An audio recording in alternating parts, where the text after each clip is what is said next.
Hello students, welcome to Achievers academy.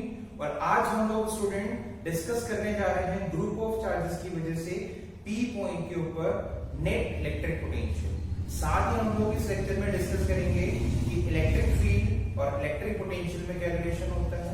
इसके बाद हम लोग डिस्कस करेंगे कि इक्विपोटेंशियल सरफेसेस क्या होती है स्टूडेंट्स, है ना। तो आज के लेक्चर में हम लोग ये सब डिस्कस करने जा रहे हैं। तो स्टार्ट करें पहले सब टॉपिक से।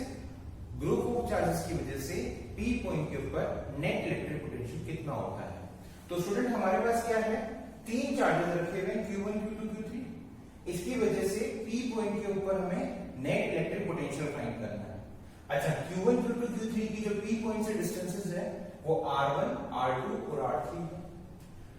अच्छा, किसी पॉइंट चार्ज की वजह से पी पॉइंट के ऊपर इलेक्ट्रिक पोटेंशियल का फॉर्मूला क्या होता है, KQ/R।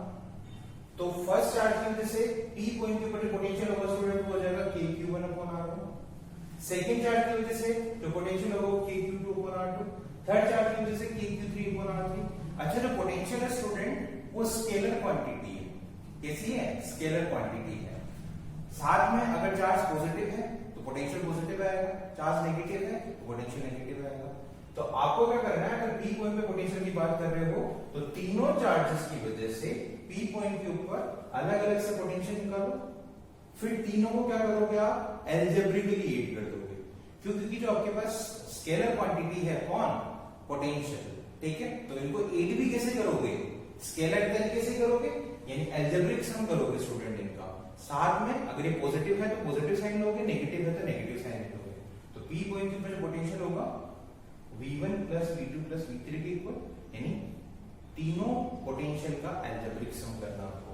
तो V1 की वैल्यू कितनी थी, KQ1/R1। V2 की कितनी थी, KQ2/R2। और V3 की कितनी थी, KQ3/R3। तो इस तरह से हमारे पास P पॉइंट के ऊपर नेट इलेक्ट्रिक पोटेंशियल कितना हो जाएगा, तीनों पोटेंशियल का एल्जेब्रिक सम। क्लियर है स्टूडेंट?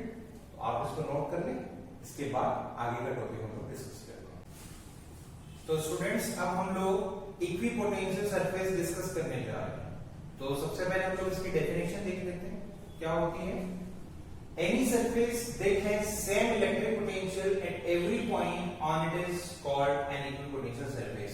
तो ऐसी सरफेस जिसके हर पॉइंट पे इलेक्ट्रिक पोटेंशियल की वैल्यू सेम रहती है, that is called equipotential surface. तो आपके पास कोई भी सरफेस हो, उस सरफेस के जितने भी पॉइंट्स एग्जिस्ट कर रहे हैं उन सारे पॉइंट्स पे इलेक्ट्रिक पोटेंशियल की वैल्यू सेम होगी स्टूडेंट। ऐसी सरफेस को हम लोग इक्विपोटेंशियल सरफेसेस कहते हैं, ठीक है। जैसे मैं एक सरफेस बना लेता हूं रैंडम, ये मेरे पास एक सरफेस है, इसके जितने भी पॉइंट्स मैंने मार्क किए हैं उन सारे पॉइंट्स के ऊपर इलेक्ट्रिक पोटेंशियल की वैल्यू सेम रहेगी स्टूडेंट्स। तो ऐसी सरफेस को हम लोग इक्विपोटेंशियल सरफेस बोलते हैं। क्लियर है चीज? ठीक है, एक नोट मैंने डाला है, इसमें क्या है, the surface of A charge conductor is an equipotential surface. तो आपके पास एक कोई कंडक्टर है स्टूडेंट, जिस तरह से हमने एक शेल की डेरिवेशन की थी, वैसे अभी वो लेटेस्ट सिलेबस से हटा दी गई है, लेकिन उसके अंदर क्या होता है कि जो भी कंडक्टर आपके पास सारा का सारा चार्ज उसके पास कहां जाता है, सरफेस पे आ जाता है। तो सारा का सारा चार्ज अगर सरफेस पे ही है, और साथ में हम लोग ये भी देखते हैं कि इस पर्टिकुलर पॉइंट पे आके हम लोग डिस्कस भी करेंगे स्टूडेंट, ठीक है। तो यहाँ पर आपके पास जो पोटेंशियल होता है KQ/R, ठीक है। मतलब सरफेस के ऊपर जो पोटेंशियल होता है स्टूडेंट इस शेल के ऊपर, वो कितना होता है, KQ/R, यानी हर जगह पर पोटेंशियल की वैल्यू क्या होती है, सेम होती है। इसलिए इस सरफेस को हम लोग क्या बोलते हैं, इक्विपोटेंशियल सरफेस। क्लियर है चीज? तो कंडक्टर की सरफेस भी कैसी होती है, इक्विपोटेंशियल सरफेस होती है स्टूडेंट, ठीक है। तो शेल है हमारे पास, इस शेल के सरफेस के ऊपर जो पोटेंशियल होता है वो कितना होता है, KQ/R, और ये एक फिक्स वैल्यू स्टूडेंट, ठीक है। इसके डेरिवेशन हम लोग करेंगे। तो इसकी वैल्यू क्या है, फिक्स है, यानी हर पॉइंट के ऊपर पोटेंशियल की वैल्यू क्या है, सेम है। चाहे यहां चेक करो, चाहे यहां चेक करो, चाहे यहां चेक करो, कहीं पर भी हम लोग पोटेंशियल फाइंड करेंगे तो इसकी वैल्यू सेम आती है। इसलिए हम लोग इस सरफेस को इक्विपोटेंशियल सरफेस बोलते हैं। अच्छा, इसकी कुछ प्रॉपर्टीज होती है, ये प्रॉपर्टीज क्या है एक बार डिस्कस कर लेते हैं। तो इंपॉर्टेंट प्रॉपर्टीज क्या है इक्विपोटेंशियल सरफेसेस की। तो सबसे पहले है no work is done in moving it test charge over an equipotential surface. तो अगर आपके पास एक इक्विपोटेंशियल सरफेस है स्टूडेंट, तो इस पे 2 पॉइंट है 1 एंड 2। इस पे अगर मैं एक फेस चार्ज लेता हूं Q0, उसको मूव कराता हूं 1 पॉइंट से 2 पॉइंट की तरफ, पॉइंट नंबर 1 से पॉइंट नंबर 2 की तरफ अगर मैं जाता हूं तो मुझे कोई वर्क डन नहीं करना पड़ेगा, ठीक है। यानी मेरे वर्क डन की वैल्यू कितनी हो जाएगी, 0 हो जाएगी, ठीक है। तो अगर आप इक्विपोटेंशियल सरफेस में एक टेस्ट चार्ज को एक पॉइंट से दूसरे पॉइंट पे मूव करा रहे हो तो आपको कोई वर्क डन नहीं करना पड़ेगा, ठीक है। क्यों? तो देखो स्टूडेंट्स, अगर एक पॉइंट से दूसरे पॉइंट पे अगर आप लेके जाते हो तो वर्क डन का जो फॉर्मूला बनता है वो ये बनता है student, W = Q delta V। मैंने प्रीवियस लेक्चर में भी ये बताया था कि इस तरह से हमारे पास एक फॉर्मूला आगे काम आएगा, ठीक है। अगर 2 पॉइंट्स के बीच में पोटेंशियल डिफरेंस कितना है, डेल्टा V, और अगर आप Q चार्ज को लेके जा रहे हो तो जो फॉर्मूला बनेगा वर्क डन का वो हो जाएगा Q डेल्टा V। ये एक्सटर्नल वर्क डन की वैल्यू है स्टूडेंट, ठीक है। हम लेके जा रहे हैं तो हमें इतना वर्क करना पड़ेगा। अब अगर आप इक्विपोटेंशियल सरफेस की बात कर रहे हो तो एक पॉइंट और 2 पॉइंट है ना, पॉइंट नंबर 1 और पॉइंट नंबर 2 के बीच में पोटेंशियल डिफरेंस कितना होगा, 0, क्योंकि पोटेंशियल क्या है, सेम ही तो है, ठीक है। तो यहां पर डेल्टा V की वैल्यू क्या हो जाएगी, 1 और 2 पॉइंट के बीच में 0। तो अगर डेल्टा V स्टूडेंट 0 हो गया तो वर्क डन की वैल्यू भी कितनी हो जाएगी, 0 हो जाएगी। तो अगर आप इक्विपोटेंशियल सरफेस पे 2 पॉइंट्स पे अगर टेस्ट चार्ज को लेके जा रहे हो तो आपको कोई भी वर्क डन नहीं करना पड़ेगा स्टूडेंट्स, ठीक है। तो ये हो गई मेरे पास पहली प्रॉपर्टी। अब नेक्स्ट प्रॉपर्टी पे आते हैं। नेक्स्ट प्रॉपर्टी क्या है, electric field is always normal to the equipotential surface. तो इलेक्ट्रिक फील्ड जो होता है स्टूडेंट वो हमेशा इस इक्विपोटेंशियल सरफेस की क्या होता है, नॉर्मल होता है। तो अगर आपके पास ये इक्विपोटेंशियल सरफेस है इलेक्ट्रिक फील्ड ऐसे होगा, या तो ऐसे होगा या फिर ऐसे होगा, हमेशा नॉर्मल होता है। अगर नॉर्मल नहीं होगा तो क्या होगा, तो पहली बात तो ये कैसा होता है, नॉर्मल होता है। अगर ये नॉर्मल नहीं होता, अगर ये किसी एंगल पे होता है इस सरफेस के, तो उस कंडीशन में क्या होता है, तो एक बार देख लेते हैं स्टूडेंट। देखो अगर ये नॉर्मल नहीं होगे, किसी एंगल पे होता ऐसे, ये E होता और ये मैं कह रहा हूं ये मेरे पास थीटा होता, ठीक है। थीटा ये नहीं लेते हम लोग, थीटा ये ले लेते हैं स्टूडेंट्स, थीटा ये ले लेते हैं ना। तो इस कंडीशन में मैं आपको बताऊं, अगर ये थीटा होता तो इस इलेक्ट्रिक फील्ड के 2 कंपोनेंट होते, एक होता E cos थीटा और एक होता स्टूडेंट E sin थीटा, ठीक है। 2 कंपोनेंट हो गए, E cos थीटा और E sin थीटा। यहां पर अगर चार्ज रखा हुआ है Q चार्ज, ठीक है, तो इसके पास 2 कंपोनेंट हो गए E cos theta E sin theta. जो E cos थीटा स्टूडेंट अगर सपोज करो पॉजिटिव चार्ज हुआ तो ये पॉजिटिव चार्ज के ऊपर फोर्स कितना लगता है, इलेक्ट्रिक फील्ड की सेम डायरेक्शन में। तो ये वाला जो कंपोनेंट है वो इसको ऐसे मूव कराएगा, इस चार्ज को इस डायरेक्शन में मूव कराएगा। और अगर हमें इस चार्ज को यहां से लेकर इधर लेके आना है तो एक एक्सटर्नल फोर्स भी देना पड़ेगा। एक्सटर्नल फोर्स दे रहे हो, कुछ डिस्प्लेसमेंट में ट्रेवल कर रहे हो, तो उस कंडीशन में आपको W एक्सटर्नल की वैल्यू कुछ ना कुछ होगी, मतलब 0 नहीं होगी। कब, जब इलेक्ट्रिक फील्ड इस प्लेन के साथ कुछ एंगल बना रहा है, उस कंडीशन में इस प्लेन के पैरेलल इलेक्ट्रिक फील्ड का कंपोनेंट होता है जो कि इस चार्ज को मूव कराना चाहता है ना, ऑटोमेटिकली। और अगर हमें इसके अगेंस्ट जाके इसको मूव कराना है एक पॉइंट से दूसरे पॉइंट पे, तो हमें कुछ एक्सटर्नल फोर्स देना पड़ेगा। एक्सटर्नल फोर्स दे रहे हो और कुछ डिस्प्लेसमेंट भी ट्रेवल कर रहे हो, तो इसका मतलब है कि आप कुछ एक्सटर्नल वर्क कर रहे हो। तो यानी W एक्शन की वैल्यू यहां पर 0 नहीं है। जबकि हमने प्रीवियस केस में देखी थी, अगर हम लोग एक पॉइंट से दूसरे पॉइंट पे किसी टेस्ट चार्ज को लेके जाते हैं, इस पे इक्विपोटेंशियल सरफेस पे, तो वर्क डन की वैल्यू 0 होती है। क्यों 0 होती है, W एक्शन की वैल्यू 0 होती है, क्यों होती है, क्योंकि डेल्टा V कितना होता है, 0 होता है। तो दोनों सिचुएशन कैसी होगी स्टूडेंट, कॉन्ट्राडिक्टरी होगी, है ना, दोनों के बीच में कॉन्ट्राडिक्शन है। तो ये चीज तो यूनिवर्सल ट्रूथ है, तो इसका मतलब है कि ये चीज पॉसिबल नहीं हो सकती, ठीक है। तो इसका मतलब है कि ये चीज पॉसिबल नहीं हो सकती। ये कब हो रही थी, जब ये इंक्लाइन था, तो ये कंपोनेंट आ रहा था। तो ये कंपोनेंट कब नहीं आएगा, यानी E cos थीटा की वैल्यू क्या होनी चाहिए, 0 होनी चाहिए। E cos थीटा आपके पास कैसा होना चाहिए, ये कंपोनेंट एग्जिस्ट नहीं करना चाहिए।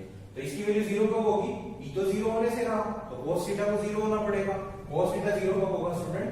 जब थीटा 90 डिग्री आएगा। यानी सरफेस के साथ इलेक्ट्रिक फील्ड हमेशा 90 डिग्री एंगल बनाना चाहिए। ठीक है, आगे स्टूडेंट्स नेक्स्ट प्रॉपर्टी हमारे पास, equipotential surfaces are close together in the regions of strong electric field and farther apart in the regions of weak electric field. तो इसका मतलब यह है कि जहां पर इलेक्ट्रिक इक्विपोटेंशियल सरफेसेस क्या हो, पास पास में हो स्टूडेंट, तो वहां पर इलेक्ट्रिक फील्ड का मैग्नीट्यूड ज्यादा है। जहां पर दूर दूर हो, ठीक है, ऐसा दूर दूर हो, उस कंडीशन में इलेक्ट्रिक फील्ड का मैग्नीट्यूड क्या होगा? कम होगा स्टूडेंट। तो जहां पर इलेक्ट्रिक फील्ड लाइंस पास पास में है वहां पर इलेक्ट्रिक फील्ड का मैग्नीट्यूड ज्यादा है, और जहां पर दूर दूर है वहां पर इलेक्ट्रिक फील्ड का मैग्नीट्यूड कम है। तो हम लोग ऐसे भी देख सकते हैं कि जहां पर इक्विपोटेंशियल सरफेस होगी वहां पर इलेक्ट्रिक फील्ड तो एग्जिस्ट करेगा, वो इसके परपेंडिकुलर डायरेक्शन में है। तो इसका मतलब है कि जितनी ज्यादा है उतनी ही फील्ड लाइंस ज्यादा स्टूडेंट। तो जितनी ज्यादा इक्विपोटेंशियल सरफेसेस हैं उतनी ज्यादा हम लोग फील्ड लाइंस ड्रॉ कर सकते हैं, और जितनी ज्यादा फील्ड लाइंस पास पास में होती हैं, है ना, मतलब किसी पर्टिकुलर रीजन के अंदर जितनी ज्यादा इलेक्ट्रिक फील्ड लाइंस है वहां पर इलेक्ट्रिक फील्ड का मैग्नीट्यूड उतना ही ज्यादा है, और किसी रीजन के अंदर जितनी कम इलेक्ट्रिक फील्ड लाइंस है यानी उनकी जो डेंसिटी वो कम है, तो उस कंडीशन में इलेक्ट्रिक फील्ड का मैग्नीट्यूड कम है। बहुत सिंपल कंसेप्ट है। ठीक है, हम लोग इलेक्ट्रिक फील्ड से जैसे देख रहे थे उससे इसको रिलेट कर लेंगे। जहां पे इक्विपोटेंशियल सरफेसेस पास पास में हो वहां पर इलेक्ट्रिक फील्ड का मैग्नीट्यूड ज्यादा है, जहां पर दूर दूर हो वहां पर इलेक्ट्रिक फील्ड का मैग्नीट्यूड कम है स्टूडेंट। ठीक है, फिर कह रहे हैं no two surfaces can intersect each other. तो कभी भी इक्विपोटेंशियल सरफेसेस, दो इक्विपोटेंशियल सरफेसेस आपस में इंटरसेक्ट नहीं करती है। ठीक है, यानी ये इक्विपोटेंशियल सरफेस है और ये दूसरी इक्विपोटेंशियल सरफेस है स्टूडेंट, तो ये कभी भी इंटरसेक्ट नहीं करेगी। अगर इंटरसेक्ट करती है तो यहां पर कुछ इंटरसेक्शन लाइन बनती है, तो वहां पर क्या होगा स्टूडेंट, वहां पर एक पर्टिकुलर, मतलब ये जो लाइन बन रही है स्टूडेंट, इन लाइन के ऊपर दो दो इलेक्ट्रिक फील्ड की डायरेक्शन हो सकती है ना, क्योंकि इसका जो नॉर्मल है, इस प्लेन का जो नॉर्मल होता है वही इलेक्ट्रिक फील्ड की डायरेक्शन बता रहा है। तो यहां पर ये जो लाइन है, ये जो इंटरसेक्शन लाइन है वो दो प्लेन पे लाई कर रही है, तो इस पर्टिकुलर लाइन के ऊपर जितने भी इलेक्ट्रिक फील्ड है, ठीक है, तो दो दो इलेक्ट्रिक फील्ड की डायरेक्शंस ड्रॉ की जा सकती है। तो एक पर्टिकुलर पॉइंट के ऊपर दो इलेक्ट्रिक फील्ड एग्जिस्ट नहीं करते हैं, इसलिए ये सिचुएशन कभी भी पॉसिबल नहीं है। अगर दो इक्विपोटेंशियल सरफेसेस एक दूसरे को कट करती है तो एक इंटरसेक्शन लाइन बनती है, उस इंटरसेक्शन लाइन के ऊपर दो इलेक्ट्रिक फील्ड ड्रॉ किए जा सकते हैं, जो कि पॉसिबल नहीं है। क्लियर हो गया स्टूडेंट? तो हमने इंपॉर्टेंट प्रॉपर्टीज देख ली। अब हम लोग पॉइंट चार्जेस की वजह से किस किस तरह की इक्विपोटेंशियल सरफेसेस ड्रॉ होती है वो हम लोग देखने जा रहे हैं स्टूडेंट। ठीक है, तो आप इसको नोट कर लें, इसका स्क्रीनशॉट ले लें, तो आगे हम लोग कंटिन्यू करते हैं। तो इक्विपोटेंशियल सरफेसेस देख लेते हैं। तो अगर पॉइंट चार्ज है तो उसकी इक्विपोटेंशियल सरफेस कैसी बनेगी, डाइपोल है तो उसकी इक्विपोटेंशियल सरफेस कैसी बनेगी। तो देखो स्टूडेंट, अगर हमारे पास एक पॉजिटिव चार्ज है, पॉइंट चार्ज है, तो उसकी इलेक्ट्रिक फील्ड लाइंस पहले ड्रॉ कर लो। तो इलेक्ट्रिक फील्ड लाइंस कैसी होती है, रेडियल होती है, रेडियल या आउटवर्ड। तो आप ये ध्यान करो कि अगर आपने फील्ड लाइंस ड्रॉ कर दी हैं तो आपको ऐसी सरफेस ड्रॉ करनी है जो इन फील्ड लाइंस के क्या हो, परपेंडिकुलर हो स्टूडेंट, 90 डिग्री एंगल बनाती हो। तो कैसी सरफेस आएगी, स्फेरिकल सरफेसेस आएंगी। तो अलग अलग स्फीयर्स आप बना सकते हो, तो अलग अलग स्फेरिकल सरफेसेस के ऊपर अलग अलग पोटेंशियल होगा। लेकिन अगर मैं इस सरफेस की बात करूं तो इस सरफेस के हर पॉइंट पे पोटेंशियल की वैल्यू सेम है। क्यों सेम है, डिस्टेंस सेम है। और हमारे पास एक फॉर्मूला होता है ना पॉइंट चार्ज की वजह से पोटेंशियल का, कितना होता है, k/r। तो अगर आप r सेम रख रहे हो स्फीयर की सरफेस पे, तो सारी सरफेस के जितने भी पॉइंट्स हैं, इस सरफेस के ऊपर जितने भी पॉइंट्स हैं, उन सब के ऊपर पोटेंशियल सेम होगा। अगर मैं नेक्स्ट सरफेस की बात करूं तो नेक्स्ट सरफेस में रेडियस चेंज होगी, r चेंज होगा तो पोटेंशियल चेंज होगा, लेकिन इस सरफेस के ऊपर जितने भी पॉइंट्स हैं उन सब पॉइंट्स के ऊपर पोटेंशियल सेम है। तो ये भी एक इक्विपोटेंशियल सरफेस है, ये भी एक इक्विपोटेंशियल सरफेस है, लेकिन दोनों के ऊपर पोटेंशियल अलग अलग है। लेकिन एक सरफेस के जितने भी पॉइंट्स हैं उन सब पॉइंट्स पे पोटेंशियल सेम है। क्लियर है स्टूडेंट? ठीक है, चलिए आगे। तो आपको क्या करना है, पहले फील्ड लाइंस ड्रॉ करनी है, फिर ऐसी सरफेसेस ड्रॉ करनी है जो उन फील्ड लाइंस के परपेंडिकुलर हो, है ना, यानी फील्ड लाइंस उन सरफेसेस के क्या हो, परपेंडिकुलर हो। तो हमने जो सरफेसेस ड्रॉ करी थी वो कैसी आ रही है, स्फेरिकल आ रही है, कॉन्सेंट्रिक स्फेरिकल शेप, जिनका जो सेंटर है वो क्या होगा, चार्ज के। चार्ज ही होगा, ठीक है। नेक्स्ट हम लोग देख लेते हैं कि अगर हमारे पास डाइपोल है स्टूडेंट, पॉजिटिव और नेगेटिव चार्जेस का एक पेयर बना हुआ है इक्वल एंड अपोजिट चार्जेस का, तो उसकी इक्विपोटेंशियल सरफेसेस कैसी होती हैं। तो देखो पॉजिटिव चार्ज नेगेटिव चार्ज, तो आप इनकी फील्ड लाइंस ड्रॉ कर लो पहले। तो पॉजिटिव से स्टार्ट होती है, नेगेटिव पे फिनिश होती है, कुछ इस तरह से ड्रॉ होती है। अब आपने ऐसी सरफेस बनाई है जिनकी फील्ड लाइंस कैसी हो, परपेंडिकुलर हो, है ना। तो कुछ ऐसी सरफेसेस आ रही है स्टूडेंट, ठीक है। अब ये बिल्कुल एग्जैक्टली वैसे नहीं है, मतलब अगर अलग से होता है पॉजिटिव चार्ज तो सारी की सारी कैसी होती, स्फेरिकल होती। पर अब क्या है, ये स्फीयर्स डिस्टॉर्ट हो गए। क्यों हो गए, क्योंकि यहाँ पर अगर आप देखोगे तो जो इक्विपोटेंशियल सरफेसेस है वो पास पास में आ रही है, यहाँ पे दूर दूर हो रही है। तो पास पास में आ रही है, इसका मतलब इलेक्ट्रिक फील्ड ये यहाँ ज्यादा है, होना भी चाहिए। क्यों होना चाहिए, अगर मैं एक पॉइंट ले लेता हूँ यहाँ पे, तो इस पॉजिटिव चार्ज की वजह से इलेक्ट्रिक फील्ड कैसे होगा, इधर होगा। नेगेटिव चार्ज की वजह से भी किधर होगा, उधर ही होगा। तो दोनों एड अप हो गए ना स्टूडेंट, तो इलेक्ट्रिक फील्ड का मैग्नीट्यूड बढ़ जाएगा। और अगर मैं इधर की बात करूं, इधर को पॉइंट ले लेता हूं P2, तो इस पॉजिटिव चार्ज की वजह से इलेक्ट्रिक फील्ड इधर होगा, इस वाले पॉजिटिव चार्ज की वजह से, और इस नेगेटिव चार्ज की वजह से किधर होगा, अंदर की तरफ होगा। तो यहाँ पे नेट इलेक्ट्रिक फील्ड क्या हो जाएगा, डिक्रीज हो जाएगा, ठीक है। तो यहाँ पर एड अप हो रहे थे, यहाँ पर सब्ट्रैक्ट हो रहे हैं, ठीक है। तो यहाँ पे मैग्नीट्यूड ज्यादा है, यहाँ पे कम है। तो ज्यादा मैग्नीट्यूड है तो इक्विपोटेंशियल सरफेसेस पास पास आ गई दूर, और अगर यहाँ पर दूर दूर है इक्विपोटेंशियल सरफेसेस, इसका मतलब इलेक्ट्रिक फील्ड की वैल्यू यहाँ पर कम है स्टूडेंट, ठीक है। तो इस तरह की हमें सरफेसेस ड्रॉ करनी है जिन सरफेसेस के ऊपर इलेक्ट्रिक फील्ड लाइंस कैसी हो, परपेंडिकुलर, है ना। ये 90 डिग्री के एंगल फॉर्म करनी चाहिए स्टूडेंट, ठीक है। तो ये हमारे पास किसका हो गया, डाइपोल का हमने